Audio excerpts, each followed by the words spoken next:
제목이 예수님은 누구신가 이렇게 되어 있습니다. 우리 교인들에게는 이런 질문하는 자체가 좀 이상하긴 이상하죠. 찬송도 예수님은 누구신가 그랬는데 예수님은 이런 분이시다.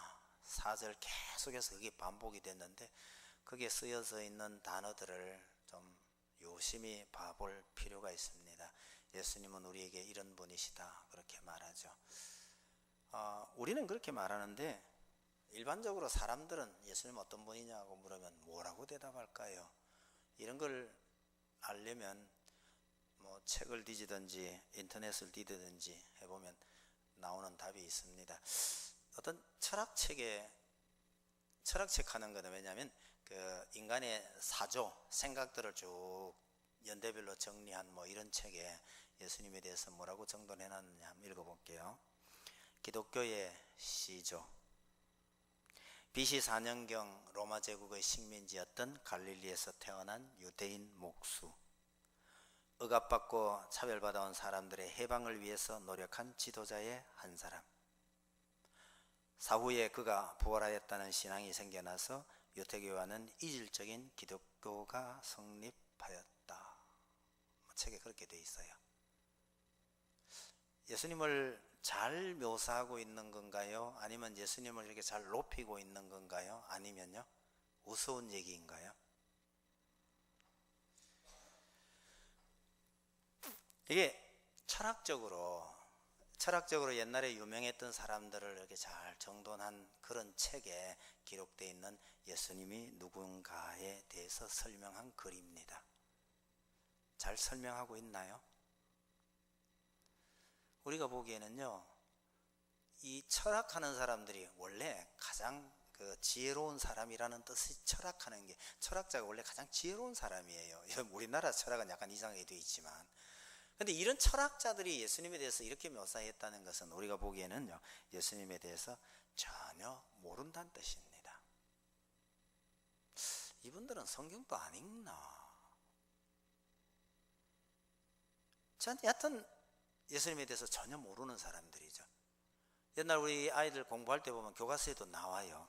여러분, 세계 3대 성인이 누군가요? 3대 성인. 예수, 석가, 공자랍니다. 4대 성인 하면 소크라테스가 들어간다고 그래요.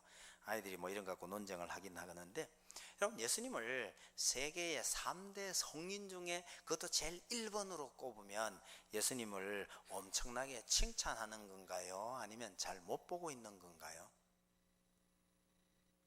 3대 성인인데 그 중에서 제1번으로 꼽았다는 것은 모든 인류의 스승들 중에서도 제1번으로 꼽은 거니까 정말 대단한 칭찬이나 대단하게 잘 본 거 아닐까요? 근데 이건 그래도 그것은요, 예수님을 제대로 본 게 아니란 뜻이죠. 제가 설교 전에 가끔 이야기를 해서 또 반복하고 싶지는 않습니다만, 그리스의 아주 유명한 작가, 이분이 예수님에 대한 소설을 썼어요.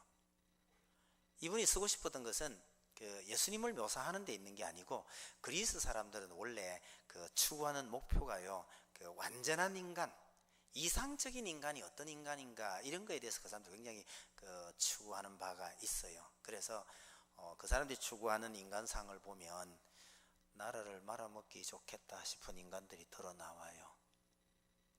그분들이 추구하는 가장 중요한 이상 중에 하나는 자유인, 어떤 압박과 어떤 억압에 굴복하지 아니하고 소신껏 살아간 이런 사람들을 참 위대한 인물로 말하거든요. 그래서 그분이 대표로 쓴 작품이 하나 있는데, 이 소위 말하는 그리스인 조르박 하는 소설이 있어요. 정말 자유로운 인생의 대표처럼 그려낸 사람인데, 이 자유하는 게 참 어떤 시각에 보면 굉장히 안 좋은 거예요. 이 사람요, 온갖 계집질 다 하고 온갖 험한 짓 하고 싶은 짓 다 하고 산 사람들이에요. 이런 걸 어떨 때는 참 뭐라 그럴까요, 멋있게 보는 이런 경향이 이 사람들한테 좀 있어요. 그러니 나라가 잘 안 되는 거예요. 왜요? 지 하고 싶은 짓 다 하고 언제 뭐 해요? 이게 이제 약간 옆으로 삐딱하게 가서 이런 상황이 되긴 했지만, 그래도 그 사람들은요, 가장 이상적인 인간이 어떤 인간인가 이런 걸 늘 생각하는 사람들이에요, 그리스 사람들이. 그래서 어느 작가가, 이 그리스인 조르박하는 이 소설을 쓴 작가가 우리가 추구해야 할 인생들 중에서 가장 완벽한 이상적인 인간을 예수로 본 겁니다. 그래서 예수님에 대해서 소설을 한 권 썼죠. 그게 이제 좀 나온 지가 오래됐어요. 최후의 유혹하는 그런 소설을 썼는데, 이게 이제 세월이 한참 지나고 난 다음에 영화로 만들어지죠. 영화로 만들어져서 우리나라에 들어올 때 기독교를 모독하는 책이다 어쩐다 이래가지고 시끌벅적했던 영화이긴 합니다. 그러나 그것을 쓴 그 작가의 의도는요, 예수는 이렇게 위대한 정말 이상적인 인간이었다, 이걸 말하고 싶었을 뿐이에요. 세상 모든 사람들이 굴복할 수밖에 없는, 유혹에 넘어갈 수밖에 없는 그런 유혹에도 끄떡하지 아니하고 꿋꿋하게 십자가의 고난 가운데서도 그런 유혹에 흔들리지 않았다, 이게 이제 이분이 하고 싶은 이야기죠. 그럴 만큼 위대한 인간이었다, 그렇게 쓴 거예요. 이 작가가 보통 넘는 사람이에요. 당대의 모든 철학을 다 섭렵하고요, 여러 종교를 다 배운 사람이에요. 그럼에도 불구하고 그는 예수님을 그렇게 최고의 인간으로 묘사를 한 거죠. 그래서 의도는 그렇게 나쁜 건 아니에요. 이분의 의도는 나쁜 건 아닌데, 그러면 그분은 예수님을 제대로 잘 봤느냐 이거예요. 제대로 본 것 아닙니다. 제대로 본 것 아니에요. 예수님을 3대 성인이라 그러고, 아니면요 참 억압받던 사람들 위해서, 그들 위해서 헌신했던 위대한 인물이라고 묘사하는 거는 괜찮아 보이는데도 그것이 예수님을 제대로 아는 게 아니다라는 게, 이게 우리가 알아야 될 중요한 요소 중에 하나죠. 비유컨대 이런 거예요. 여러분, 표범이 얼마나 빠른가요? 표범이 엄청나게 빠르죠. 그래서 만약에 표범한테 막 이런 말을 한다고 치면, 표범이 얼마나 빠른지 아나? 개미보다 1000배나 빠르다? 표범이 기분이 좋을까요? 나쁠까요? 표범이 얼마나 빠른지 알아? 지렁이에 비하면 10,000배나 빨라야. 이런 표범이 기분이 좋을까요?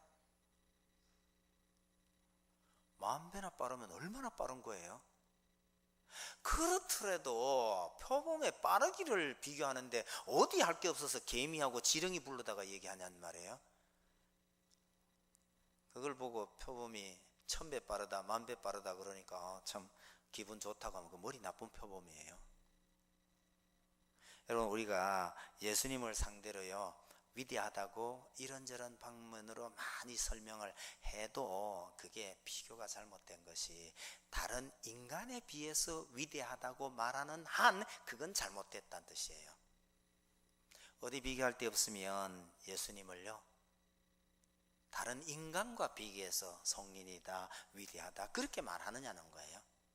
왜요? 성경은 분명히 말합니다. 예수님은 인간의 형상으로 이 땅에 왔지만 인간이 아니라는 거예요. 인간 아닌, 다른 말해서 하나님이신 그분을 우리 인간들과 비교해서 성인이다 위대하다 이상적이다 라고 말하는 것은 전부 표범이 얼마나 빠른지 아냐 그러면서 개미하고 지렁이에 비해서 10,000배 1000배 가는 거나 별반 다르지 않다는 뜻입니다.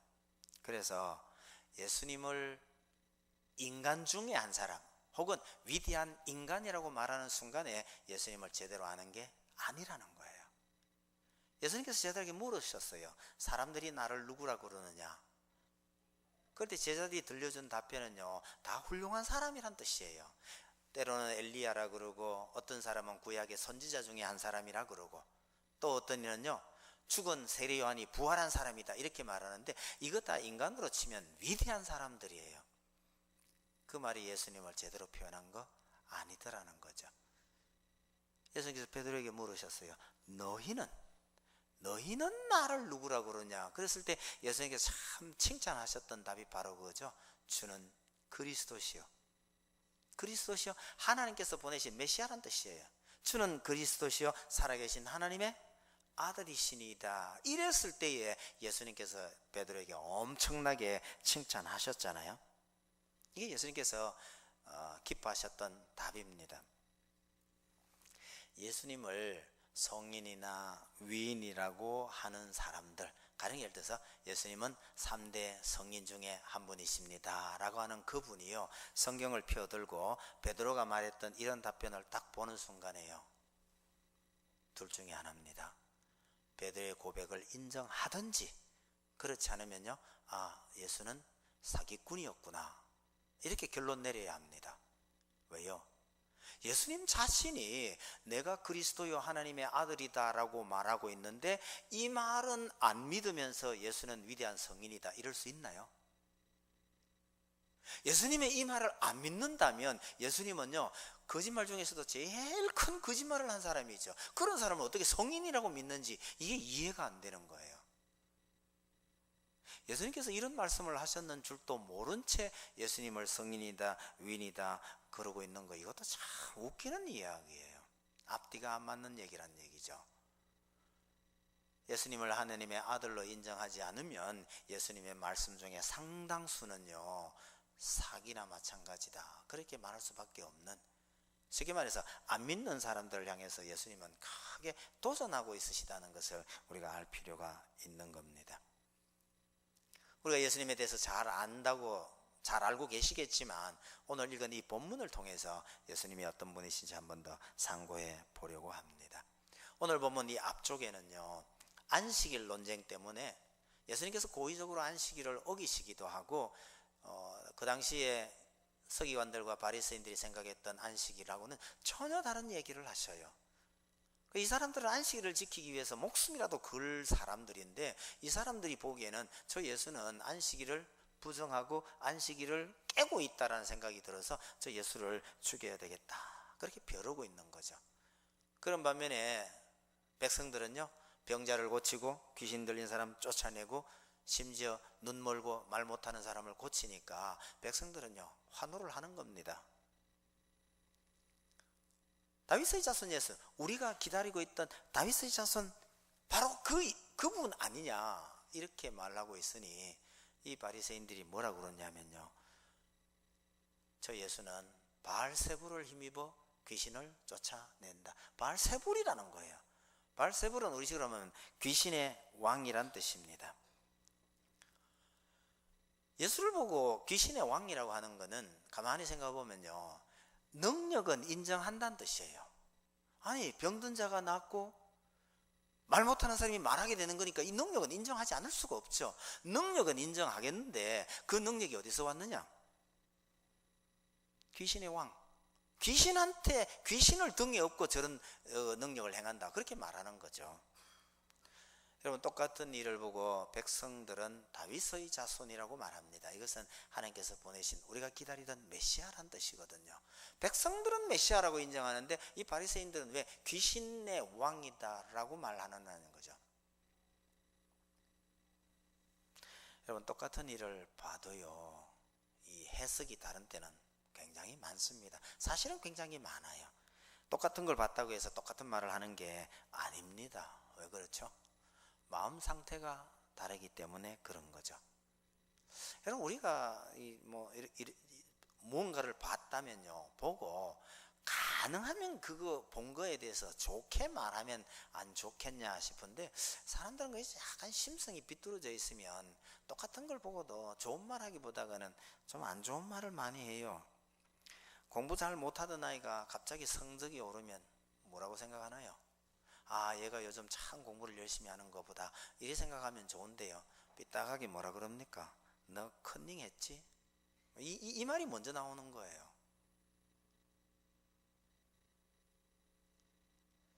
똑같은 현상을 보고서라도 가능하면 좋은 쪽으로 말을 하면 참 좋아요.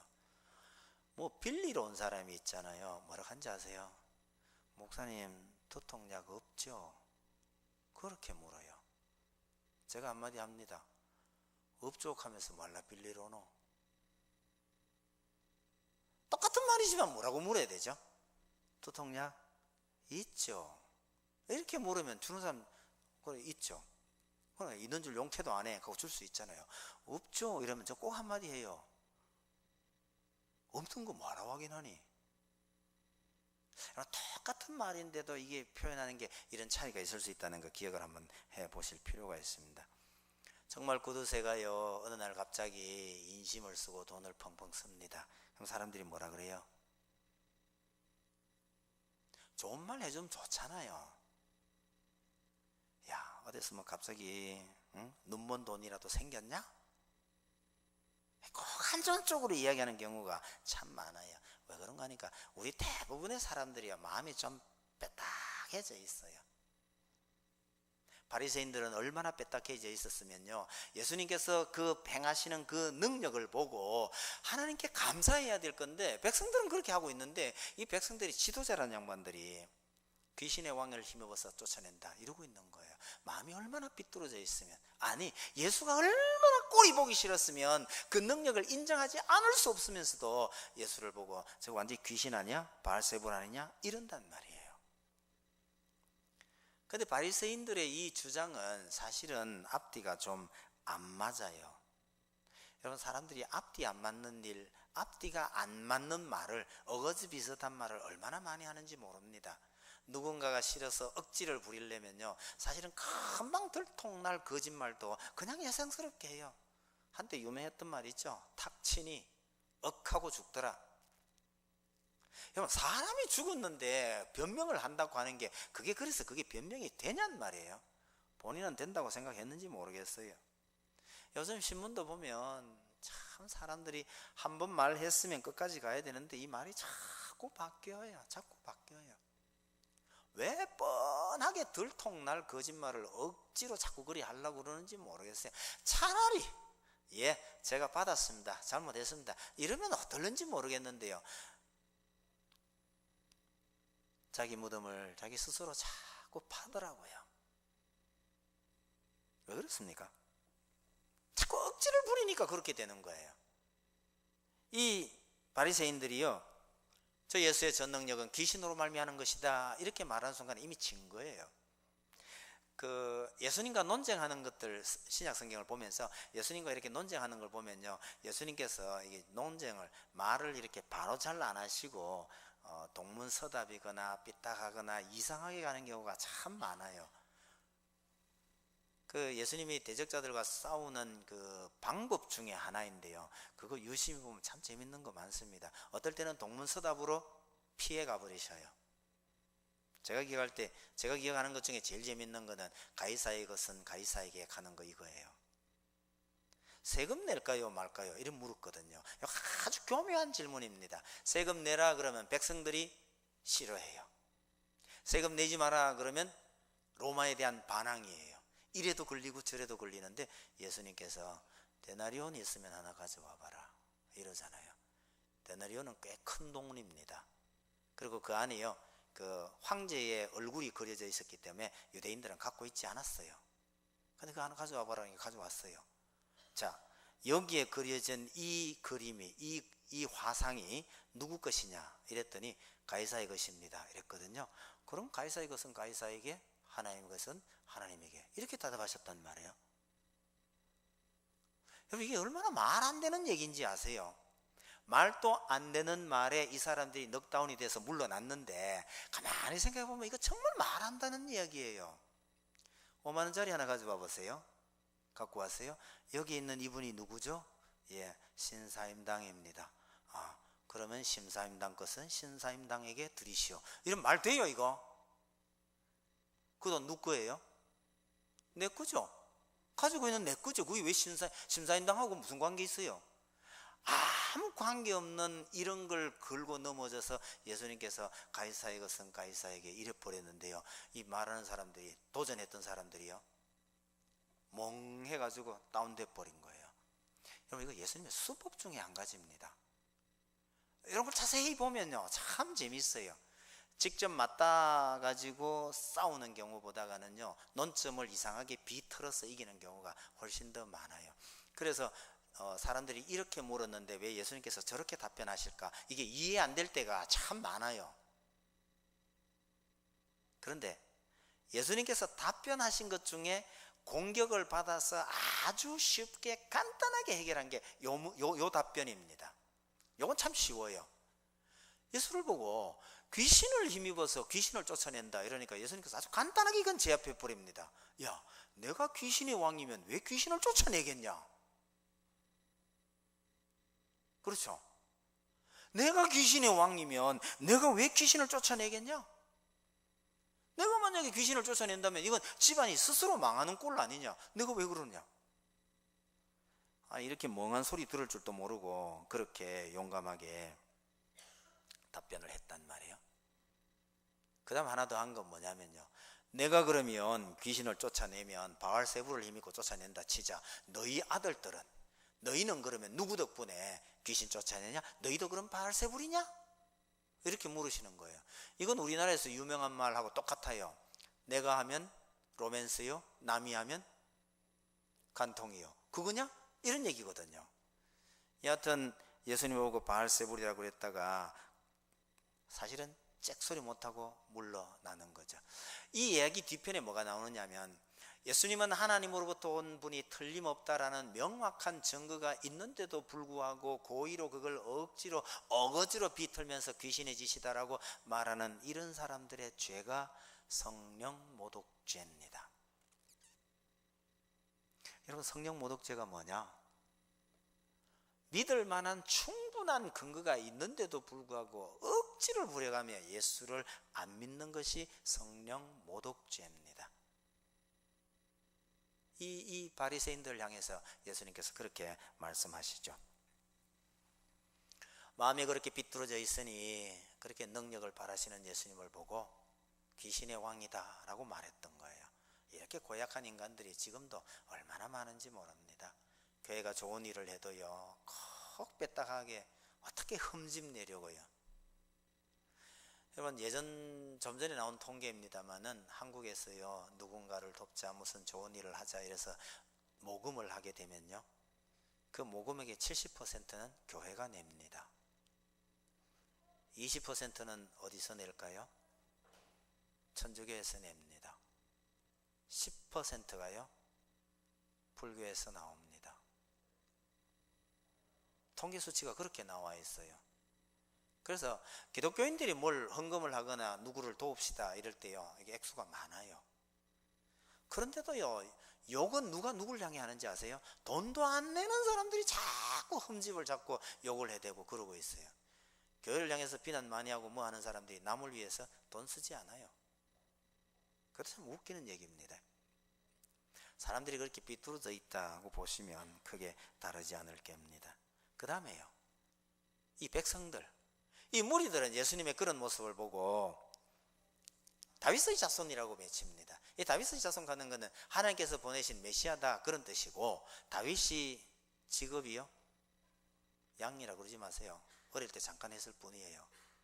이스라엘의 왕이었잖아요. 왕의 자손은 왕이란 뜻이에요.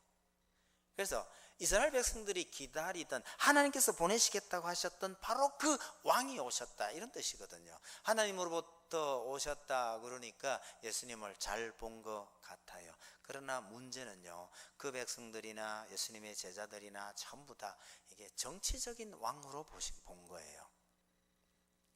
로마의 식민지 생활을 하고 있으니까 이 로마 사람들을 물리치고 하나님께서 나라를 세우실 것이고 저 예수님이 왕이 되신다면 우리도 나라를 세우게 될 것이다, 이런 기대를 가지고 있었는데, 사실은 예수님께서는 그런 뜻으로 이 땅에 오신 게 아니거든요. 그래서 이분들이 결국은 자기들은 그런 예수를 기대하고 있다가 보니까 나중에 실망해버리면요, 결정적으로 배반하게 되는 거죠. 여러분, 우리에게 있어서 중요한 것은 하나님의 뜻, 하나님의 생각이 뭐냐가 이게 중요한 건데, 우리가 교회를 충성스럽게 섬기면서 잘한다고 하면서도 하나님의 뜻보다가는요, 내 자신의 생각과 내 계획을 더 중요하게 여길 때가 참 많습니다. 이런 분들이 어떤 결정적인 순간에 미스를 하게 되는 거죠. 우리가 교회를 섬기면서 충성한다고 말할 때 내가 하는 이 일이요, 이게 정말 하나님의 뜻인지 아니면요 내가 내 체면을 위해서 이러고 있는 건지, 아니면 교회가 조상들이 하던 일이니까, 우리 위에 어른들이 하던 거니까 그걸 맹목적으로 그렇게 물려받아 가면서 하고 있는 일인지, 이런 걸 잘 생각해 보셔야 합니다. 우리는 늘 이런데 예민하게 노력하곤 해야 됩니다. 가끔 웃기는 얘기가 이런 게 있어요. 목사님이 새로 오셨으니까 내 편인 줄 알았는데 알고 보니 내 편 안 들고 어느 집사 편이더라. 누가 잘못된 거예요? 목사님이 새로 오시면 내 편일 줄 알았는데. 여러분, 목사가 왜 자기 편이 돼요?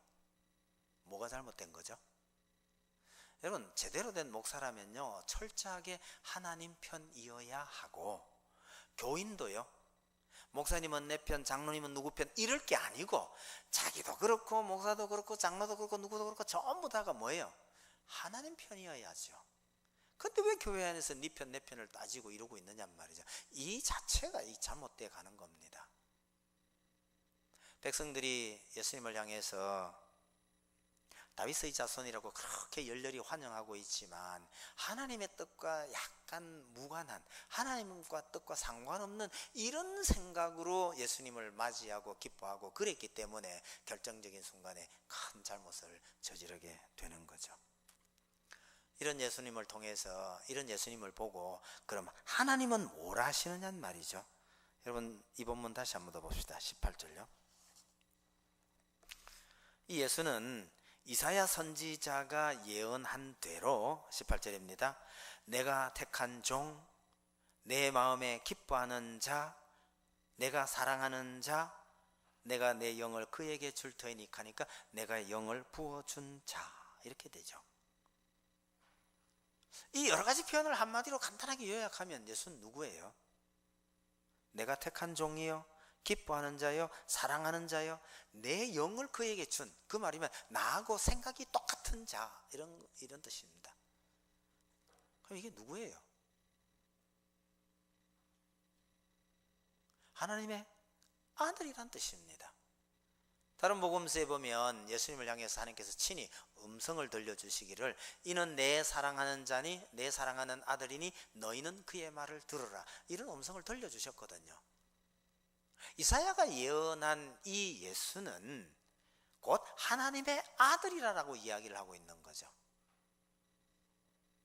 여러분, 하나님의 아들이 이 땅에 오셨습니다. 그러면 기대되는 게 뭐예요?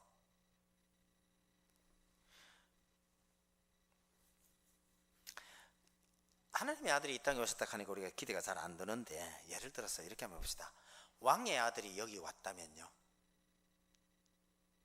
왕의 아들이 여기에 왔다. 그럼 어떻게 되죠? 여러분들 이렇게 느긋하게 있을 수 있나 모르겠어요.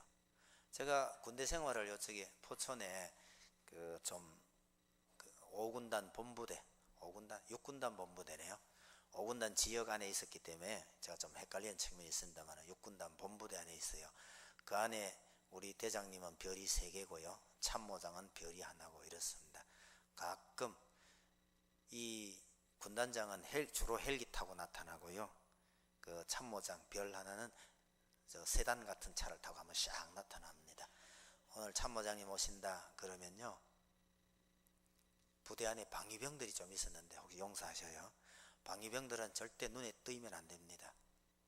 화장실에 숨어 있든지 어디 숨어 있든지 절대 나타나지 말라고 그래요. 주머니 손 놓고 끌렁끌렁 이러다가요, 저 장군님이 지나가다 저놈 뭐야 이러면 그 영창행위입니다. 그래서 오늘 누가 뜬다 이러면요, 복장 잘 갖춰서 차가 하나 보이거든 무조건 경례 착착 붙이고, 방위병들은 오늘 내내 나타나지 말고 뭐 이래 돼 있는 겁니다. 군대니까 좀 별나긴 별나죠. 근데 여러분, 왕의 아들이 여기 왔다 그러면요, 어떤 현상이 벌어질는지 우리는 상상이 잘 안 돼요. 자, 왕의 아들은 놔두고 회장님 아들이 나타나시면, 아니 회장님 딸이 좋겠다. 회장님 딸이 비행기에 탔으면요, 이번에 뭐 또 재판하는데 특별 교육을 다 받았다고 그러네, 그죠? 회장님 딸이 비행기에 탔으면 얌전하게 앉아 있겠어요? 고함을 질러대겠어요? 여러분, 회장님 딸이 왕의 아들이 얌전할 택이 없어요. 마음에 안 드는 거 하나 있으면요 난리가 나는 법이잖아요. 그 회장님 딸이 피의자로 조사받으러 갔는데, 조사받으러 간 그곳에, 그 건물에 이 공주님 모시는 임원들이, 회사의 임원들이 화장실 청소 다시 해달라고 부탁을 했대네요. 혹시 신문을 받다가 화장실 갈 일이 있을지 모르니까 화장실 청소 좀 다시 해주세요. 아침에 다 해놨는데요 그래도 다시 한 번 더 해주세요. 이게 뭐예요 이거? 여러분, 왕의 아들이 왔거나 회장님의 딸이 납치기만 해도 지금 난리가 나는 거예요. 그런데 하나님의 아들이 이 땅에 오셨습니다. 그 다음 무슨 일이 일어나나 보세요. 19절. 그는 다투지도 아니하며 들레지도 아니하리니 아무도 길에서 그 소리를 듣지 못하리라. 하나님의 아들이 이 땅에 왔지만 아무 소리가 안 난다는 거예요. 조용조용요. 조용히 일을 하실 거라, 그런 뜻입니다. 20절은요. 상한 갈대를 꺾지 아니하며 꺼져가는 심지를 끄지 아니하기를, 그렇게 돼 있죠. 19절이 조용조용하게 일하신다고 생각을 한다면 20절은요 조심조심 하는 거예요. 상한 갈대란 그냥 부러진 갈대란 뜻이 아니에요. 썩어서 시커멓게 썩어서 부러진 갈대예요. 이건 희망이 없는 거예요. 이걸 뭘 그렇게 조심스럽게 다뤄요. 꺼져가는 심직하는 것은 하얀 연기가 나고 있는 심지란 뜻입니다. 여러분, 촛불 생각해 보세요. 하얀 연기가 나고 있는 심지는요 이미 다 꺼져버린 거예요. 이거 희망 없어요. 하얀 연기가 나고 있는 거는 이내 꺼질 거예요. 이미 꺼진 거예요 그거. 근데 이런 심지조차 끄지 아니하기를, 이렇게 돼 있는 겁니다. 쉽게 말해서 하나님의 아들이 이 땅에 와서는 완전히 소용없는 인생, 이미 다 죽어간 인생조차도 조심조심 다루신다, 그런 뜻이죠. 왜 그러십니까? 하나님의 아들은 이 땅에 와서 우리의 생명을 돌보시느라고요 조용조용하게, 그리고 조심조심 일을 하신다는 뜻입니다. 여러분, 이런 왕의 아들은 없어요. 진짜 이런 아이들 없어요. 언젠가 제가 젊은 부인들이 많이 사는 아파트를 지나다 보니까요 초인종 누르는 데 있잖아요. 거기 붙여놓은 이 딱지들이 참 재미가 있어요. 초인종 옆에요 아이가 자고 있어요. 누르란 말이에요? 어떡하란 말이에요? 누르지 말란 뜻이면 초인종을 아예 떼버리지. 근데 뗄 수는 없나 봐요. 아이가 자고 있어요. 밑에 있는 단추로 똑똑해 주세요 하고 보니까 이런 고리가 하나 달렸어요. 이걸 똑똑 그르래요. 잠 안 자는 아이를 간신히 재워놨는데 밖에서 누가 띵동 하면요 엄마 가슴이 절렁하는 겁니다. 아이를 조심조심 다루는 엄마 마음처럼요 하나님의 아들은 이 땅에 오셔서 죄인들을 그렇게 다루신다는 거예요. 저도 옛날에 그 포항제철 같은 경우는 3교대 할 때요 제가 신방을 많이 다녔어요. 목사가 신방 다니지 이러지 마세요. 집사 시절에요 청년들, 우리 또래들 신방 간다고요 시간 나면 한 바퀴씩 돌고 이럽니다. 근데 참 난감한 게요 다들 뭐 새집 살고 옆방에 살고 이럴 때가 많은데 함부로 띵동하고 못 들어가요. 열려있나? 잘 내가 들어갑니다. 뒷방에 가서 보면 지금 있나 없나를 싹 보면요 그 자급파 신발이 대돌에 이렇게 놓여 있거든요. 방에 있는가 보다. 불러봅니다. 대답이 없죠. 더 크게 불러요? 못 불러요. 3교대를 하니까 낮에 잠을 잘 때가 있단 말이에요. 몇 번 불러보고 나지막하게 몇 번 불러보고 답이 없으면요 자는가 보다. 그래서 거기다 메모지에다가 왔다 갑니다 이래가 신발 속에다가 딱 넣어놓고 나오는 거죠. 신방 잘 하는 거예요. 용감하게요 그가 띵똥하고 막 눌러대면 잘하면 실족시킬 가능성도 있는 거죠. 여러분 혹시 아는 친구나 아시는 분이 미국에 있거든. 함부로 전화하지 마세요.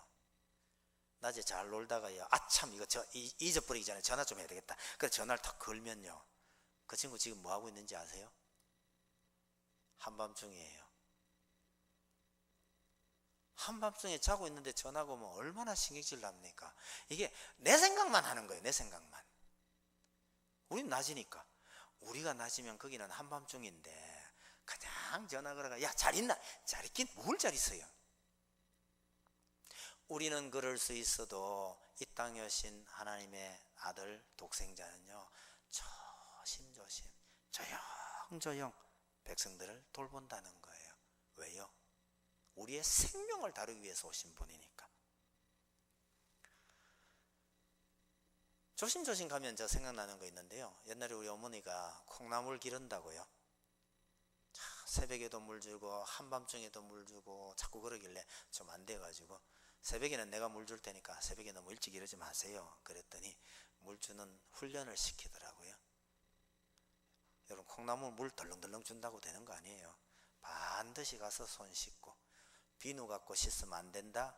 흐르는 물에 깨끗하게 손 씻고, 바가지, 아무 바가지나 쓰지 말고 반드시 그 콩나물 시루에 있는 바가지 가지고 물, 수돗물 새 거 준다고 덜렁 안 된대요. 반드시 그 시루에 있는 그 물 가지고 퍽 안 되고 살살 그럴락 하거든 하고, 안 그러면 하지 말래요. 뭐시 콩나물 물 주는데 그 뭐 그리 까다로워요. 그리 안 하면 자칫하면 콩나물 한꺼번에 다 간다는 거예요. 여러분, 콩나물 기르는 그것도요, 조심조심 해야 된다는 거 저 알아요. 제가 국화를 길러본 적이 있는데요, 국화 물 주는 거 마찬가지입니다. 수도꼭지에 호스 돼가지고 쫙 그래가지고는 못 길러요. 제대로 못 길러요. 국화에 물 주는 것도 반드시 그 전날 물 받아가지고 놔뒀다가 그 다음날 그 기온하고 물온도하고 비슷하게 맞추어서 살살 줘야 되는 것이에요. 그냥 쫙 뿌려가 그렇게 되는 거 아니라고 하더라고요. 여러분, 물고기 기르는 것도 마찬가지고요, 콜랑 채소 기르고 농사 짓는 사람들이 얼마나 조심스럽게 기르냐를 생각해 보시면, 여러분, 하나님의 아들이신 그분이 이 땅에 오셔서 왜 이렇게 조용조용 조심조심 이렇게 해서 자기 백성을 돌보고 있는지를 얼마나 감사해야 되는지 모릅니다. 왕의 아들, 회장의 딸은 저렇게 박력 있고 제멋대로 할 수 있지만, 여러분, 하나님께서 보내신 하나님의 아들 그 왕은요, 자기 백성을 이렇게 돌보시는 왕이다, 그렇게 말씀하고 계시는 거예요. 여러분, 하나님의 아들이 이렇게 박력이 없어서 어떡하겠습니까? 그죠? 그러나 영원히 그러리라고는 생각하시면 안 됩니다. 20절 다시 한번 보세요. 상한 갈대를 꺾지 아니하며 꺼져가는 심지를 끄지 아니하기를 언제까지요? 심판하여 이길 때까지. 그러니까 심판 때까지 그렇게 조용조용 조심조심 자기 백성을 돌보시지만 마지막에는 결국 심판할 때가 있다라고 말씀하시는 거예요. 마지막에는 심판주로 오신다, 그 뜻입니다. 여러분, 하나님께서 보내신 왕은요, 너무너무 겸손하고 조심스러운 왕이세요. 우리를 위해서 그렇게 사셨고 그렇게 일하셨어요. 그러나 마지막 순간에는 그분이 심판주가 돼서 등장할 것이라고 이야기합니다. 여러분, 마지막 때에 천사들을 보내서 악한 자들을 전부 잡아서 불문불에 갖다 던져 넣으실 그분이 이 땅에 오셨을 때는요, 십자가를 지시고 가면서 온갖 고초를 다 겪었던 분입니다. 아무리 모욕하고 아무리 때리고 흉을 받아요, 아무 말씀 안 하시고 인내하고 계시던 그분이 어느 날 보니까요, 심판주가 돼서 나타났습니다. 그럼 어떻게 될까요? 이건 뭐 하나님의 아들께서 영 시원찮다고 해서 때리고 침뱉고 욕했는데 어느 날 갑자기요, 심판주가 돼서 나타나면 이거 어떻게 되는 거예요? 우린 한마디로 죽었다 이러고 끝내던데요. 그게 말이 쉬워서 죽었다지 얼마나 끔찍한 일일까를 한번 생각해 보셔요. 성경에 없는 얘기입니다만 제가 추정해서 잘 하는 얘기가 그거예요. 여러분, 요셉이 총리가 됐다는 소식을 듣고 제일 놀란 사람이 누굴까요? 그 요셉을 모함해서 감옥에 쳐넣었던 보디발의 아내. 그 요셉이 총리가 됐다는 말을 듣고 어떻게 됐을까요? 어지간히 강 크지 않고선요 기절해서 죽을지도 몰라요. 저 총리가 좀 봅시다 하고 날 부르면 어떡하지? 죽었지 뭐 어떡하긴 어떡해요. 여러분, 종말의 때에 이런 일이 나타난다고 성경은 말하고 있습니다. 계시록에 보면요, 이 예수를 어린 양이라고, 힘없는 양이라고 쿡쿡 찌르고 놀리고 마음대로 했던 그 예수가요 종말 때에 나타나요. 세상의 군왕들이, 여러분, 왕들은 간이 커서 웬만한 일에는 안 놀라요. 그런데 세상의 군왕들이 사나 무너져 나를 덮어다오 하고 비명을 지를 때가 온다는 거예요. 무엇을 그렇게 두려워합니까? 어린 양의 분노. 어린 양의 진노에 두렵고 무서워서 차라리 사나 나를 덮어다오, 차라리 산에 깔리는 게 낫지 그 어린 양의 진노 앞에서는 서 있을 수가 없더라. 그런 날이 온다고 얘기합니다. 여러분, 그분은 하나님의 아들이세요. 이 땅에 오셔서 우리 때문에 우리 생명을 돌보느라고 너무너무 조용조용 조심스럽게 있는 동 마는 동 우리를 그렇게 돌아보시고 우리 대신 돌아가셨는 그분이, 여러분, 언제까지나 그런 건 아니에요. 심판주로 이 땅에 다시 오십니다. 그분이 바로 예수님이세요. 베드로가 말했던 고백하고 어때요? 베드로는요, 주는 그리스도시요 살아계신 하나님의 아들이시니이다 라고 말했는데, 하나님은 뭐라고 그러세요? 너희를 위한 나의 희생 제물, 너희를 위해서 이렇게 조심조심 산 내 아들이니라. 그러나 종말에는 이런 분으로 등장할 것이다, 그렇게 생각합니다. 여러분, 자신의 아들을 이 땅에 이렇게 보내서 우리를 살리시기를 원하셨던 그 하나님께 얼마나 우리가 감사해야 되는지 모릅니다. 이런 하나님께 감사하고 감사하면서 한평생을 살아가시기를 간절히 바랍니다. 그렇다고 해서요, 수염을 뽑고 당겨도 괜찮은 할아버지 정도로는 생각하지 마시라고 당부를 드립니다. 이거 무슨 말이냐면, 우리 누나가 아주 어릴 때, 그러니까 벌써 한 60년 전이에요. 어릴 때 할아버지 수염을 갖고 놀았대요. 할아버지 가만히 있어. 그러고는 할아버지 턱수염을요 그 머리 땄듯이 이렇게 땄대요. 재밌답니다. 다 따오면 또 풀고, 할아버지 가만히 있어. 또 따고, 그래 놀았다는 거예요. 여러분, 수염을 그렇게 따면 되게 따갑답니다. 자꾸 땡기니까, 그죠? 그런데도 귀여운 손녀가 그러고 있으니 할아버지가 수염을 맡겨놓고 그렇게 있었던 모양이에요. 우리가 하나님께서 우리한테 너무 많은 은혜를 베푸시니 혹시 우리가 하나님을 혹시 이러고는 있지 않는가, 그런 조심은 좀 해야 되겠다, 제가 그렇게 생각을 하는 겁니다. 웨스트민스터 신앙고백서 1번, 사람의 근본된 목적이 뭐냐고 그랬더니요, 하나님을 경외하고. 그렇죠? 여러분, 하나님은 정말 우리의 경외의 대상이기도 합니다. 그러면서 동시에요, 영원토록 그를 가는데 그분을 이렇게 해야 된단 말이에요. 영원토록 그분을 즐거워하는 것. 누가 즐거워해야 되죠?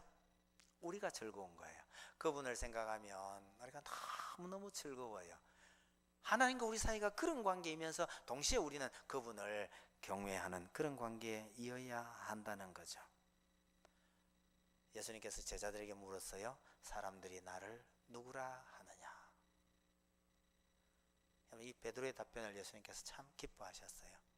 근데 하나님께서는 우리에게 그러하면 한데도 불구하고 또 다른 변을 우리에게 하나 주셨다는 거, 이거 잊지 마십시다. 우리 위해서 하나님의 아들이신 그분이 큰 소리 치지 않았어요. 조용조용 조심조심 그렇게 우리를 사랑하셨다라는 사실을 잊지 마시기 바랍니다. 기도하십시다.